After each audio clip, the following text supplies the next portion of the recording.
Hello বন্ধুরা, আমি অভিষিক্তা আবার চলে এসেছি একটা মিনি ব্লগ নিয়ে। জানি অনেক দিন পর ব্লগটা দিচ্ছি। আসলে কি বলো তো, সত্যি কথা বলতে শরীরটাও একটু খারাপ ছিল।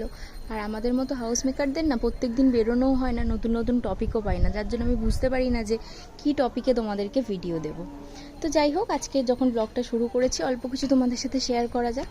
আজকে ওয়েদারটা দেখতেই পাচ্ছ, আকাশ পুরো মেঘলা হয়ে রয়েছে, এক্ষুনি বৃষ্টি আসবে। আমি স্নান করে সবে মাত্র আসলাম ছাদের মধ্যে জামা কাপড় মেলতে। আমার বেলফুল গাছে ছোট্ট একটা বেলফুল হয়েছে। আমার জানো তো ফুল গাছটাতে জানো তো আগে ভরে ভরে ফুল হতো, বাট এখন গাছটাতে অযত্নের ফলে ফুলগুলো কম হচ্ছে আর গাছটা শুকিয়ে যাচ্ছে। তোমরা কেউ জানলে বলো তো যে কি করলে ভালো হবে এই গাছটা। আর তোমাদের ওখানে এই গাছটাকে কি বলে, তোমরা কি বলো? আমি তো রাইম ফ্লাওয়ার বলি। এটা হলো স্নেক প্ল্যান্ট। এটা ছাদে থাকে না, এটা আমাদের রুমের জানলার কাছে থাকে, বুঝলে তো। এই গাছটা কিনেছিলাম না, একদম ছোট, ঠিক এরকম ছিল দুটো গাছ। সেখান থেকে এই গাছটা এত বড় হয়েছে। তারপরে এই চারাগুলো ওই গাছের পাশেই হয়েছিল, আমি আবার তুলে পাশের একটা টবের মধ্যে ওটাকে পুঁতে দিয়েছি।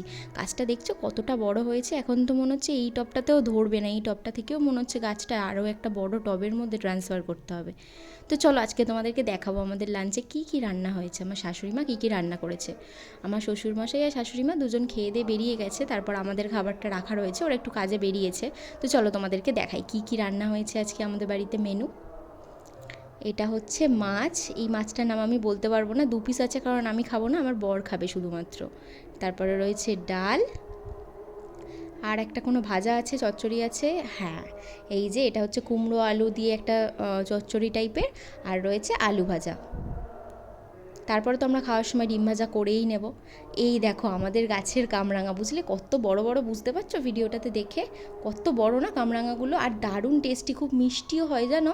চলো তোমাদেরকে গাছটা দেখাই। এই দেখো আমাদের কামরাঙা গাছ, কত কামরাঙা হয়েছিল জানো, সব পড়ে গেছে। আমাদের গাছটা না আসলে পাশের একটা জমির দিকে হেলে যায় জলের জন্য, ওর জন্য অনেক কামরাঙা, তারপর পেয়ারা, ওগুলো সব নষ্ট হয়। সে আবার এত কিছু হওয়ার পরেও ভাত খেতে পারবে না, এখন আলুর বড়া বানাতে হবে তার জন্য। আলুর বড়াটা খেতেও খুব ভালোবাসে, প্রায় মাঝে মাঝেই আমি বানাই এই আলুর বড়াটাই। দেখো আলুগুলোকে সরু সরু করে কেটে নিয়েছি, একটু সরু সরু করে কাটলে বেটার হবে।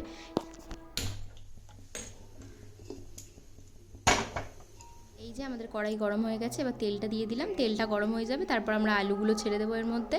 আলুটা না গ্যাসটা একটু কমিয়ে কমিয়ে ভাজবে, কেন বলো তো, নাহলে ভেতরটা না কাঁচা থেকে যাবে, শক্ত হয়ে যাবে। তো যাই হোক, আলুর বড়া ভাজা হয়ে গেছে, তাড়াতাড়ির জন্য আমি আর ফাইনাল রেজাল্টটা তোমাদেরকে দেখাতে পারিনি। তারপর দুপুরবেলা খেয়ে দিয়ে উঠে একটু রেস্ট নিয়ে ছাদে চলে এসেছি। সন্ধে হয়েই গেছে, এবার সন্ধেটা দেবো, সন্ধে টন্ধে দিয়ে নিচে যাব।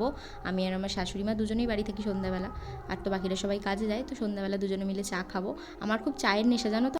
বিয়ের আগে তো আরও ছিল, বিয়ের পর তাও একটু চা খাওয়াটা আমার কমেছে। এখন মাঝে মাঝে সকালবেলা দুধ চা খাই, আর সন্ধ্যাবেলা র চাটা তো মাস্ট, ওটা তো খেতেই হবে। আসলে এই অভ্যেসটা জানো তো আমার মায়ের থেকে এসছে, আমার মা দুবেলা চা খায়। নাও তোমাদের সাথে কথা বলতে বলতে আমার চাও হয়ে গেছে, চাটা নিয়ে এখন টেবিলে চলে যাচ্ছি। চাটা খেয়ে দিয়ে এবারে রান্নাবান্নার প্রস্তুতি নেব। আজকে রান্নাটা আমিই করব, অন্যান্য দিন আমার মামুনি মানে আমার শাশুড়ি মা করেন।